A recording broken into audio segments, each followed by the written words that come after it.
Seorang ayah bernama Chris Gardner yang juga seorang salesman. Chris berusaha mati-matian untuk menghidupi keluarga kecilnya. Kegagalan demi kegagalan mulai menggerogoti hidupnya, mulai dari kehilangan tempat tinggal hingga ditinggal oleh istri tercintanya.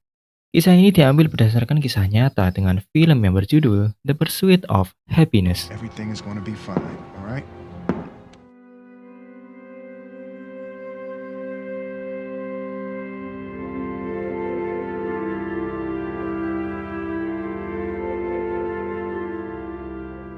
Film diawali dengan Chris yang sedang mengantarkan anaknya yang bernama Christopher ke tempat pendidikan anak yang sederhana,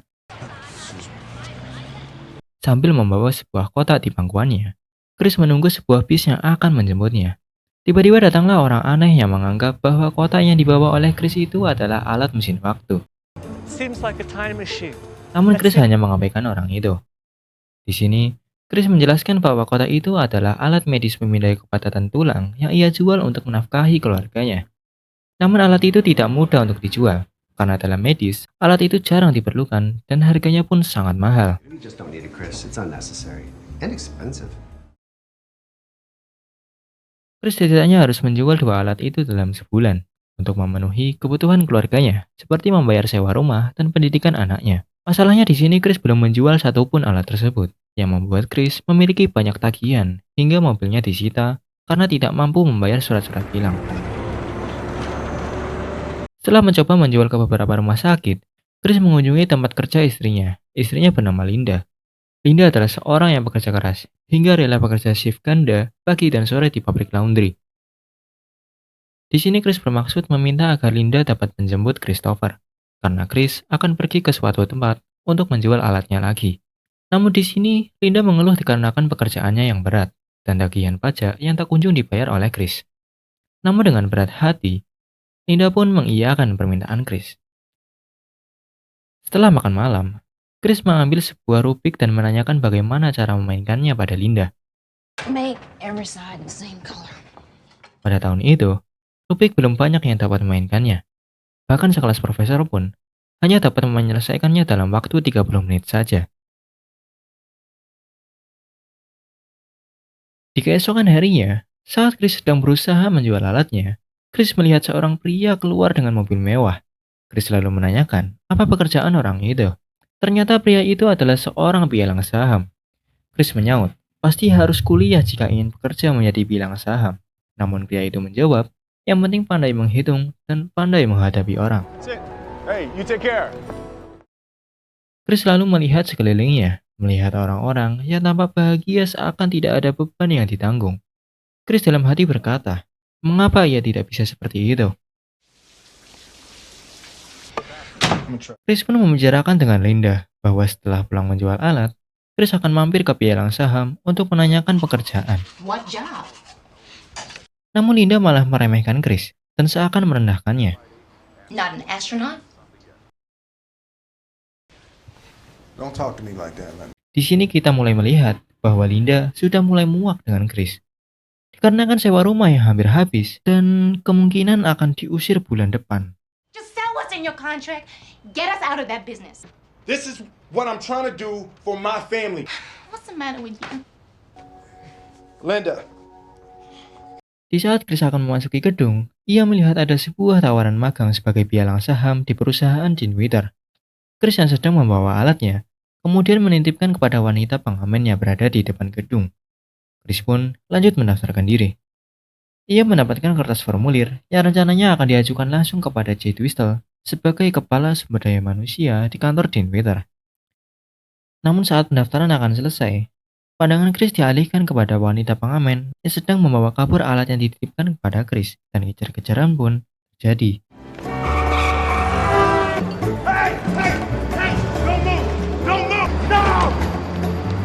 Namun sayangnya, wanita itu berhasil lolos. Dalam formulir, tertera hanya ada satu orang yang dapat mendapatkan pekerjaan sebagai pialang saham. Keesokan harinya, Chris sedang mengantarkan anaknya Christopher ke sekolahnya. Bye. Dan langsung bergegas pergi ke perusahaan di Twitter. Chris pun menghadang pintu masuk kantor utama, berharap agar dapat bertemu dan memberikan formulirnya langsung kepada Jay Twistle. Mr. Twistle, Chris Gardner. Chris langsung memperkenalkan diri. Namun Jay Twistle yang sebagai seorang kepala SDM pastinya sangat sibuk. Ia hanya dapat mengambil lamaran Chris dan akan menelponnya nanti. Saat itu juga Chris ternyata memiliki janji jual pada pihak rumah sakit dan hanya diberikan waktu setengah jam untuk pergi ke sana. For now, yes, beautiful, beautiful. Thank you. Setelah menutup telepon, Chris melihat pengamen wanita yang membawa kabur alatnya tempo hari. Tanpa pikir panjang, Chris langsung mengajar wanita itu yang bersama dengan seorang pria. Scene beralih, dan kita dibawa flashback saat pertama kali Chris menjadi seorang sales alat pemindai. Dan disinilah kesalahan Chris. Chris menghabiskan seluruh tabungan hidupnya untuk membeli alat-alat itu. Alat yang para dokter menganggap sebagai kemewahan yang tidak diperlukan. Kehilangan satu alat itu sama saja kehilangan 1 bulan belanjaan.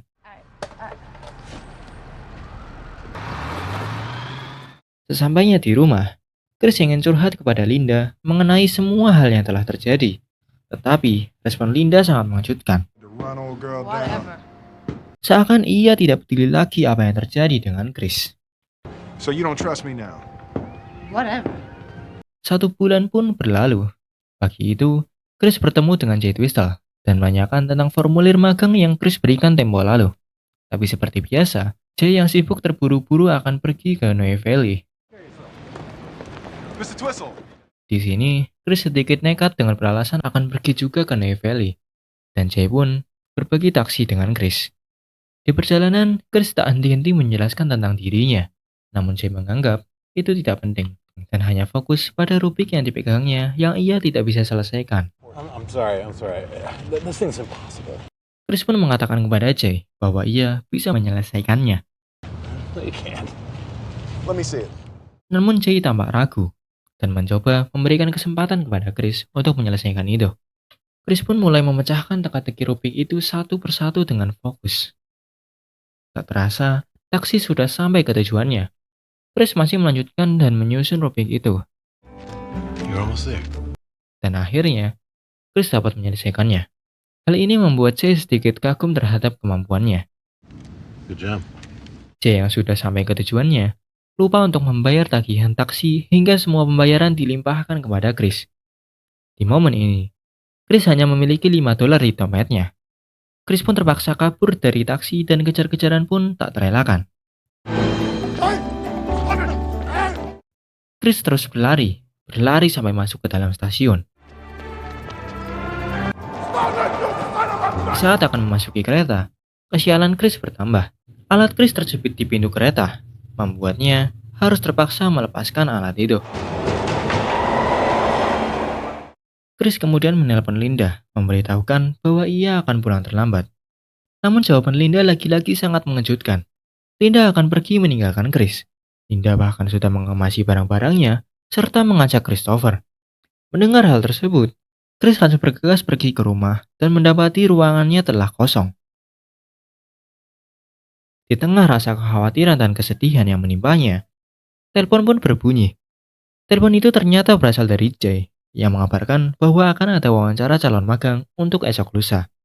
Chris menerima tawaran itu dan mencatat nomor telepon sekretaris Jay. Tapi di momen itu, Chris tidak memiliki pena untuk mencatat, yang akhirnya Chris terpaksa untuk menghafal nomor itu. Yes, sir. 415-86402. Sembari pergi ke toko untuk mencatatnya. Bayangkan, di tengah pikiran yang kacau, Chris harus bisa menghafal nomor itu. Keesokan paginya, Chris bertemu dengan Linda yang baru saja mengantarkan Christopher. Don't you ever take my son away Di from me. sini, perkelahian tak terelakkan. Get the hell out of here. Hey. You're the one that dragged us down to this. You hear me? Di sini Chris terus memaksa agar Christopher akan hidup dengannya. Christopher's living with me. Dan setelah pertengkaran itu, Chris seharian menunggu di depan sekolah Christopher agar dapat menjemputnya. Hey. No, come on. Let's go. Saat sedang makan malam, Chris ditagih oleh pemilik sewa untuk membayar tagihan sewanya hari ini, atau Chris harus pergi besok pagi. The hell am I supposed to be out of here by tomorrow? I got painters coming in. Karena pemilik sewa sudah menyewa tukang cat yang datang untuk mengecat ruangan Chris. Di sini Chris pun bernegosiasi untuk meminta tambahan waktu. Sebagai gantinya, Chris akan mengecat ruangan itu sendiri, dan pemilik sewa pun setuju. 1 week, and you painted. Chris diberikan waktu hanya 1 minggu saja untuk tinggal. Keesokan harinya, Chris yang sedang mengecat tembok kedatangan 2 orang polisi. Kemudian Chris dibawa ke kantor polisi dan diminta untuk membayar semua surat tilang yang ada. Apabila Chris tidak membayar tilangannya, maka ia akan ditahan di penjara. Chris tidak ada pilihan lain selain membayar dengan segenap uang yang ada. Namun sayangnya, Chris akan tetap menginap di penjara selama 1 malam untuk melakukan proses verifikasi hingga pukul setengah 10 pagi esok. Sementara besoknya Chris harus menghadiri wawancara calon magang. Chris pun meminta haknya untuk menelpon dan menghubungi Linda. Hello. Hey. Chris memohon kepadanya untuk mengantarkan Christopher ke sekolah. Linda awalnya menolak mengantar, tetapi sebaliknya, Linda malah akan mengajak Christopher ke taman setelah menjemputnya, dan kembali pada malam hari. Thank you. Dan ya, Chris pun menginap di penjara.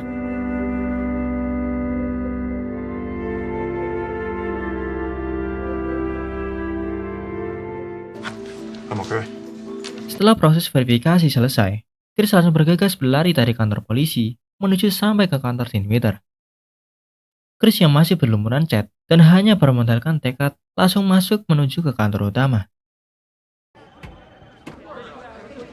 Mr. Garvin. Saat telah dipanggil, Chris melihat betapa sibuknya kantor pialang saham di sana. Saat wawancara akan dimulai, Chris langsung menceritakan kejadian mengapa ia datang dengan baju seperti ini. I was arrested for failure to pay parking tickets. Parking tickets. Dan di tengah momen wawancara, Chris mengungkapkan prinsip akan dirinya bahwa Chris adalah tipe orang yang jika diajukan pertanyaan dan Chris tidak tahu jawabannya, maka ia akan menjawab tidak tahu. Tapi Chris tahu bagaimana cara mencari jawabannya dan akan menemukannya sampai akhir. Is that fair enough? Di sini Chris cukup lihai dalam mengatasi wawancara, sehingga semuanya berjalan dengan baik. Namun setelah selesai wawancara, Chris menyadari bahwa magang ini tidak mendapat gaji sepeser pun. Chris sempat menolak magang kepada Jay. Namun Jay sangat berharap pada Chris untuk tetap ikut magang dan memberikan waktu kepada Chris malam ini untuk mempertimbangkannya kembali. Tonight. Karena jika Chris tidak ikut magang, nama Jay akan dianggap buruk oleh atasannya karena sudah merekomendasikan Chris dalam perekrutan. Di malamnya, Chris sedang menunggu Linda dan Christopher untuk pulang. Di sini, Linda menjelaskan bahwa ia akan bekerja di restoran adik iparnya yang berlokasi di New York. Perselisihan mengenai siapa yang akan mengurus Christopher terjadi kembali. He should be with his mom. Dan di momen ini, Chris bersikeras akan mengurus Christopher. Christopher's staying with me. Linda dengan berat hati melepaskan anaknya kepada Chris I know you'll take care of him, Chris. I know that. Tell him I love him, okay? dan pergi meninggalkannya. Dan ya, setelah momen itu, Chris menghubungi asisten Jay dan akan menerima program magang pialang saham. Singkat cerita, Chris pindah ke sebuah motel yang harganya jauh lebih murah, dibantu bersama temannya. Over there? Yep. Keesokan harinya, saat Chris sedang bermain bersama Christopher, Go Crow! Really, you'll excel at a lot of things, just not this. All right, go ahead. Chris mengucapkan kata-kata istimewa kepada Christopher. Kata-kata itu adalah, jangan biarkan orang lain mengatakan bahwa kamu tidak bisa melakukan sesuatu. Jika kamu punya mimpi, maka pertahankan itu. Kejarlah sampai tuntas. Kalimat ini seakan sangat begitu dalam menancap di hati Christopher. Not even me. Dad, when's Mom coming back? I don't know. Dan setelah pulang bermain, Chris berhasil menjual satu alat pemindai, yang berarti Chris masih dapat bertahan 1 bulan ke depan. 7, 8, 9, 10. Thank you. Keesokan paginya, pagi itu adalah hari pertama magang sebagai calon pialang saham. Singkat cerita, Chris bersama yang lain dibimbing oleh seorang manajer bernama Mr. Fracas yang menjelaskan tentang sistem dalam perusahaan di mana dalam 2 minggu, para peserta mendapatkan nomor telepon karyawan dari semua perusahaan yang telah ditentukan. Dan mereka hanya perlu menelpon orang-orang yang memiliki potensi. You reel them in, We'll cook the fish. Intinya sederhana. X telepon sama dengan X peluang. X peluang sama dengan X pelanggan. X pelanggan sama dengan X uang perusahaan. Waktu 10 menit untuk istirahat diberikan. Chris yang berniat mencari makanan bertemu dengan Mr. Fromm, seorang yang salah satu mewawancarai Chris tempo lalu. Saat sedang asik berbicara, Chris melihat alat scan yang saat itu terjatuh di kereta dan dibawa oleh orang aneh. Chris terpaksa meninggalkan percakapan dan langsung mengajar orang itu. Namun di momen pengajaran itu, kesialan seakan mengikuti Chris dimanapun. Chris tertabrak mobil dan kehilangan salah satu Hey, Oh, sepatunya. asshole! Are you alright, asshole? You knocked off my shoe! I don't know where your shoe is! Dan berakhir kembali dengan satu sepatu saja. Hey man, you're missing a shoe. Yeah, thanks. Thank you. Kehidupan pun berlanjut seperti biasanya. Chris dengan penuh semangat menjalankan magang tersebut. Tetapi di sini Chris mendapatkan sedikit perlakuan buruk oleh manajer Fracas. Ia diperintah untuk hal-hal yang tidak perlu, seperti membelikan donat ataupun kopi sepanjang hari. Chris, Yes, sir. would you give me some coffee, please? Chris merasa seakan diremehkan dan tidak dihargai.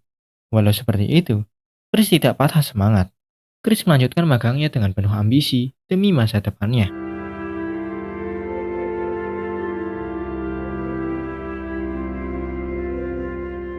Agar Chris tidak membuang waktu, Chris tidak menaruh telepon ke sambungannya, dan itu dapat menambah waktu Chris 8 hari per menit. Chris juga tidak meminum air agar ia tidak buang waktu ke kamar mandi. Singkat cerita, magang Chris sudah berjalan selama 2 bulan dan belum mendapatkan klien satupun dari daftar. Saat Chris mencoba menelepon seorang bernama Mr. Walter, Hello, sir. My name's Chris Gardner. I'm calling from Dean Witter. Mr. Walter memberikan waktu 20 menit untuk Chris dan bersedia mendengarkan tawarannya. Monday Night Football, buddy. Yes, sir. Thank you very much. Chris pun langsung bergegas menuju ke kantor milik Mr. Walter. Dan di momen itu, saat Chris sedang keluar gedung, Chris bertemu dengan manajer Fracas. Manajer Fracas meminta Chris untuk memindahkan mobilnya yang terparkir sembarangan. Yang menjadi masalahnya, kunci mobil itu harus dipaksakan untuk membukanya. Jimmy, what? You have to Jimmy the key. Dan itu sangat mengulur waktu. Chris pun langsung bergegas menggunakan mobil manajernya. Dan di perjalanan, kesialan terulang kembali. Chris terjebak dalam kemacetan di sana, yang memaksakan Chris harus berlari menuju ke kantor dan lupa untuk mengisi mantra parkirannya. Sesampainya di kantor, sayangnya Mr. Walter telah pergi meninggalkan kantornya, dan Chris pulang dengan raut wajah yang kesal, ditambah ia terkena surat tilang dan harus membayarnya.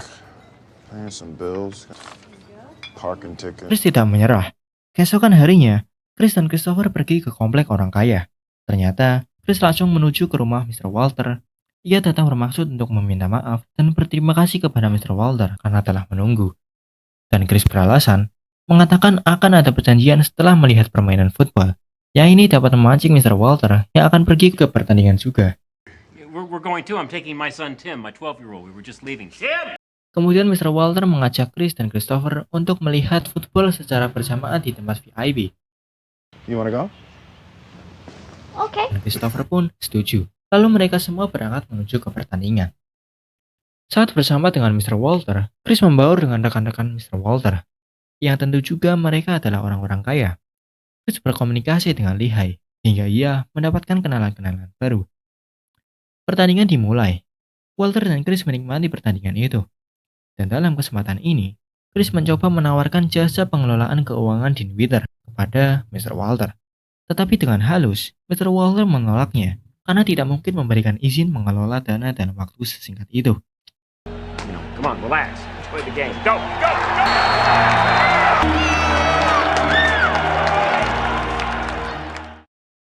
Singkat cerita, 4 bulan telah berlalu.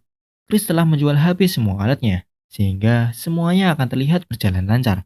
Hingga sampai suatu hari, surat dari kantor pos terbaca oleh Chris. Surat itu ternyata adalah surat dari kantor pajak yang berisi bahwa pemerintah telah mengambil semua dana yang ada dalam tabungan Chris tanpa peringatan atau tanpa tanda apapun. That's my money. How is somebody just gonna take my money? Uang yang tersisa di tabungan Chris hanya sebesar $21.03 saja. Chris bangkrut dan ia tidak bisa membayar sewa motel. Chris! Hey, Chris, don't jerk me around, okay? I need that money now. Chris mencoba mendatangi temannya dan meminta untuk membayar utangnya sebanyak $14. Tetapi temannya menganggap itu sudah impas karena tempo lalu ia mengantarkan dan membantu Chris untuk pindahan. Dan tidak ada pilihan lain, Chris pun meninggalkannya.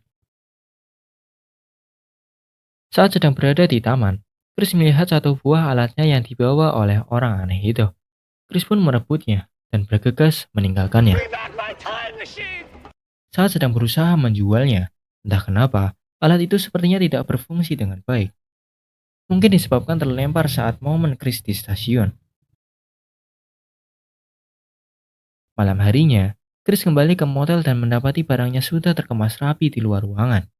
Kuncinya pun sudah tidak bisa dipakai. Chris di sini bingung entah di mana nanti ia bisa tinggal untuk malam ini. Chris hanya bisa pergi tanpa adanya arah tujuan yang jelas. What I said, let's go. Di sini Chris menyadarkan anaknya dan seperti memperlihatkan bahwa dunia itu tidak selalu sesuai dengan apa yang ia inginkan. Stop it.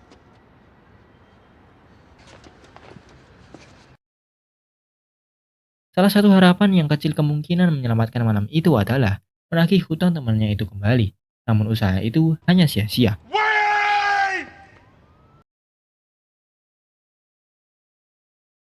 Hal terakhir yang bisa Chris lakukan hanyalah pergi ke stasiun. Di sini, Chris sebagai ayah mencoba untuk menghibur hati Christopher, walaupun keadaan mereka saat ini sedang buruk. Mereka membayangkan bahwa alat itu adalah mesin waktu. You gotta close your eyes, close your eyes. It takes a few seconds. Mereka membayangkan sedang berada di zaman purba, Dinosaurs. Where? di mana Chris dan Christopher sedang dikejar oleh seekor dinosaurus dan harus mencari sebuah gua atau tempat yang aman. Dan lain dan tidak bukan, gua itu adalah toilet stasiun. Dan disitulah mereka akan tidur dan meratapi kesialan yang menimpanya. Di sini terlihat untuk pertama kalinya, Chris meneteskan air mata.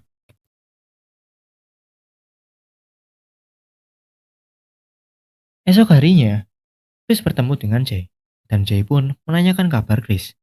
Di sini Chris tidak mengatakan kondisi yang sebenarnya bahwa ia sangat-sangat sedang dalam masalah.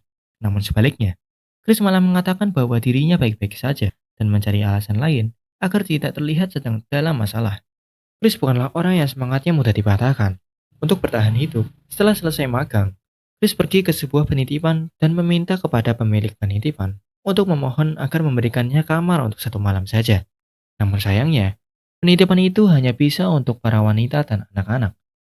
Lalu pemilik penginapan menyarankan kepada Chris untuk pergi ke gedung Glide Memorial Glide Memorial. The building books up at 5. yang buka pukul 5 sore. Chris pun langsung bergegas menuju ke gedung Glide Memorial dan mengantri. Di saat sedang mengantri, antrian Chris direbut dan terjadi keributan di sana. Untungnya ada seorang saksi yang melihatnya, dan Chris akhirnya mendapatkan tempat itu. What's your favorite color? Green. Green. Chris memanfaatkan malam itu untuk memperbaiki alatnya. Tapi saat memperbaiki alatnya, semua lampu padam. Dan akhirnya, ia sempatkan waktunya untuk belajar di bawah cahaya yang masuk melewati celah kamar itu. Esokan paginya, Chris mulai pagi dengan penuh harapan. Ia bekerja sebaik mungkin untuk mendapatkan klien, menyelesaikan semua pekerjaan dengan cepat. Jika ia tidak cepat, maka ia bisa terlambat dalam mengantri dan tidak mendapatkan ruang untuk menginap. Chris bahkan sampai menyalip antrian orang untuk menaiki bis, karena sekarang ia berpacu melawan waktu.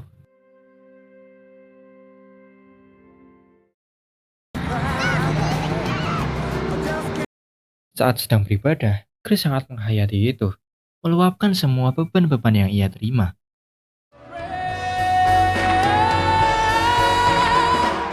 Chris menyempatkan waktu untuk belajar saat sedang makan, karena ujian bantuan akan dimulai esok harinya. Are you ready? Of course.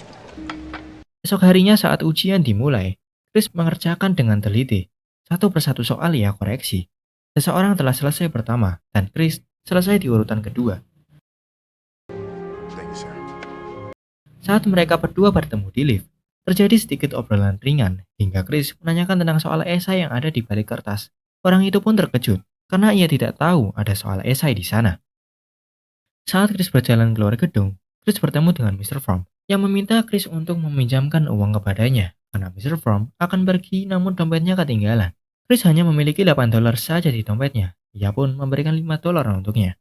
Pay it back, honest. Five is good. 5 is lovely. Thank you. Dan Chris dengan berat hati mengikhlaskan itu. Kemudian Chris tiba di gedung Glade Memorial dan ternyata mereka terlambat. Ruang untuk menginap sudah penuh.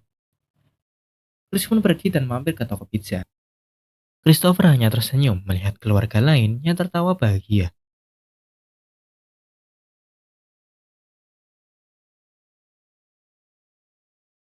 Chris lalu mendonorkan darahnya demi mendapatkan uang untuk melanjutkan hidup.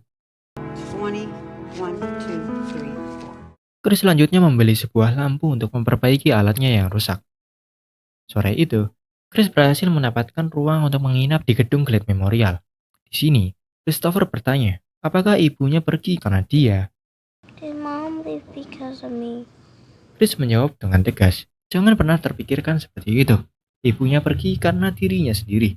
Tidak ada kaitannya dengan Christopher. Mom left because of Mom. All right, go to sleep. Sembari memperbaiki alatnya, di malam itu, alat itu pun berfungsi kembali. Chris sangat bersyukur di sini. Alatnya pun terjual dengan harga $250, yang dimana itu cukup untuk kebutuhan hidup selama 1 bulan.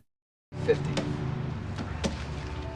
Sekali-kali di malam itu, Chris dan Christopher menginap di sebuah hotel. Mereka tertidur sangat lelap di sofa. Esok harinya, setelah pulang kerja, Chris dan Christopher pergi ke pinggir pantai jauh dari apapun. Tidak ada suara bis ataupun kekecewaan yang terus-menerus di dalam pikiran Chris. Karena saat masih kecil, Chris selalu mendapatkan nilai yang bagus pada seluruh mata pembelajaran. Dan ia mendapatkan rasa yang sangat bahagia. Dan lalu, ia tidak pernah mendapatkan rasa bahagia itu lagi.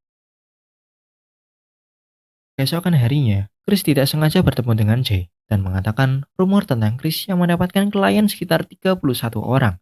Dan itu adalah berkat dari kenalan Chris saat menonton bersama Mr. Walter tempo lalu.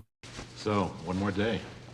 1 hari lagi adalah pengumuman untuk hasil siapa yang akan mendapatkan pekerjaan sebagai pialang saham. Dan hari itu adalah hari ini. Saat Chris sedang bekerja seperti biasa, manajer Fracas menemui Chris dan mengajaknya bertemu dengan para petinggi. Chris, come. Chris pun dipanggil untuk menghadap mereka. Nice shirt. Chris mengira ia akan diperingati atau semacamnya. Akan tetapi, Wear one tomorrow, though, okay? Because tomorrow's going to be your first day. dan ya, akhirnya Chris mendapatkan pekerjaan sebagai pialang saham. Mata dari Chris memerah dan berkaca-kaca, seakan membendung perasaan bahagia yang telah lama ia tidak bisa rasakan. Dan Mr. Fromm tidak lupa mengembalikan $5 yang ia pinjam.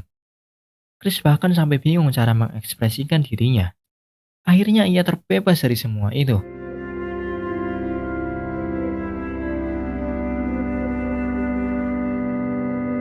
Chris langsung berlari mengunjungi sekolah anaknya dan langsung memeluk Christopher dengan rasa bersyukur. Dan film pun berakhir. Terima kasih telah menonton sampai habis. Jika ada request film, langsung saja komentar di bawah. Saya Zero, sampai jumpa.